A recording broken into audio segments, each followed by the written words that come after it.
अब पाकिस्तान की दूसरी नाकामी की भी बात करते हैं जो ऑपरेशन सिंदूर के दौरान देखी गई। पाकिस्तान लगातार ऑपरेशन सिंदूर में अपने झूठे दावों के अलावा एक भी तस्वीर ऐसी पेश नहीं कर सका जिसमें भारत को हुए नुकसान को वो दिखा सके। और इसी से जुड़ी एक बड़ी खबर हम आपको बता दें कि एनएसए अजीत डोभाल ने भी ऑपरेशन सिंदूर को लेकर एक बड़ी बात कही है। आईआईटी मद्रास में अपनी स्पीच में डोभाल ने कहा कि विदेशी मीडिया में बहुत कुछ कहा, उन्होंने अपनी वेबसाइटों पर कई दावे किए, लेकिन मैं पूछता हूं कि क्या कोई एक भी फोटो है जो वो दिखा सके कि भारत को कोई भी नुकसान हुआ हो, यहां तक कि कहीं कोई शीशा भी टूटा हो। डोभाल ने यह भी कहा कि उन्होंने 13 पाकिस्तानी एयरबेसेस पर कई बड़े अटैक किए, 10 मई को से पहले और 10 मई के बाद भी सैटेलाइट तस्वीरों के आधार पर मैं ये कहता हूं कि खुद देख लीजिए कि क्या सच में भारत में कहीं पर भी कोई हमला किया गया, कोई भी बड़ा नुकसान हुआ। हम ऑपरेशन सिंदूर पर गर्व करते हैं, गर्व है कि इस बात पर कि हमने इसमें बड़ी मात्रा में स्वदेशी तकनीक का इस्तेमाल किया। अजीत डोभाल ने यह भी कहा कि हमने पाकिस्तान के भीतर 9 टारगेट चुने, वो भी बॉर्डर पर नहीं, पाकिस्तान के अंदरूनी इलाकों में। हमने सिर्फ वहीं हमला किया, न कम न ज्यादा, कोई चूक नहीं हुई। पूरा ऑपरेशन सिर्फ 23 मिनट में पूरा कर लिया गया और एकदम सटीक और लक्ष्य भेदी। इस तरह भारत के राष्ट्रीय सुरक्षा सलाहकार ने एक बार फिर से ऑपरेशन सिंदूर की कामयाबी पर मोहर लगाने के साथ ही पाकिस्तान के झूठे दावों की पोल भी खोल दी और इंटरनेशनल मीडिया को आईना भी दिखा दिया। और देखिए, एक बार फिर से ऑपरेशन सिंदूर को लेकर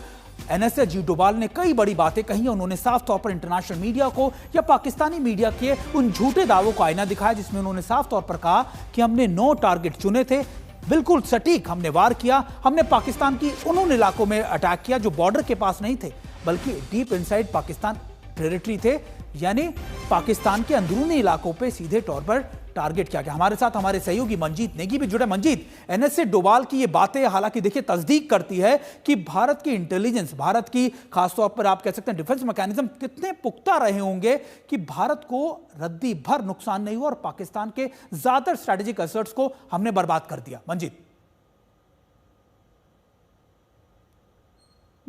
देखिए, जहाँ तक एनएसए डोभाल की बात है, उन्होंने छात्रों के बीच में ये बात रखी, यंग स्टूडेंट के बीच में, और ये बात सरकार की तरफ से लगातार कही जाती रही है। पहले भी कई बार ऑफ रिकॉर्ड, चाहे एनएसए ऑफिस की बात करें या फिर दूसरे जो सेनाओं की तरफ से इस बात को कहा गया कि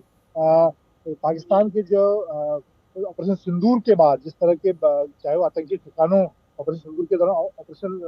जो आतंकी ठिकाने थे उनके पिन पॉइंट जानकारी थी, तो उसको जिस तरह से बहुत पिन पॉइंट तरीके से निशाना बनाया गया, या फिर पाकिस्तान की जो जवाबी कार्रवाई हुई उसके बाद भारतीय वायुसेना ने जिस तरह से उनके अलग अलग एयरबेसेस को निशाना बनाया, उनके एसेट को निशाना बनाया, चाहे वो हवा में हो, चाहे जमीन पर हो, चाहे उनके एयर डिफेंस सिस्टम हो, उनके एवेक सिस्टम हो, उन सभी को बहुत एक बेहतरीन तरीके से भारत के प्रति, चाहे ब्रह्मोस मिसाइल हो, दूसरे प्रदेश हथियार हो, उनसे मुंहतोड़ जवाब दिया। और एक जो रिसेप्शन की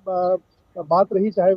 विदेशी मीडिया की बात करें, चीन का जिस तरह का प्रोपेगेंडा रहा पाकिस्तान का, उसको लेकर भी उस परिप्रेक्ष्य में भी एनएसए डोभाल ने चीजों को लोगों के सामने रखने की कोशिश की है। बिल्कुल बिल्कुल मंजीत, आपका बहुत बहुत शुक्रिया। मंजीत, देखिए हमारे संवाददाता बता रहे थे कि कैसे भारत ने इसमें कामयाबी तो हासिल की, बल्कि हमारी डिफेंस, हमारे इंटेलिजेंस का भी कितना ज्यादा इनपुट था और दोनों को ही आप कह सकते हैं कि एक जॉइंट ऑपरेशन में ये कामयाबी हासिल हुई। तो जहां पाकिस्तान का झूठ छिपाए नहीं छिप रहा, वहीं अब उसका डर भी सामने आने लगा है। पाकिस्तान का डर दुनिया के सामने आ रहा है। खुद पाकिस्तानी मीडिया मान रही है कि भारतीय नौसेना की ताकत के आगे पाकिस्तान कहीं नहीं टिकता।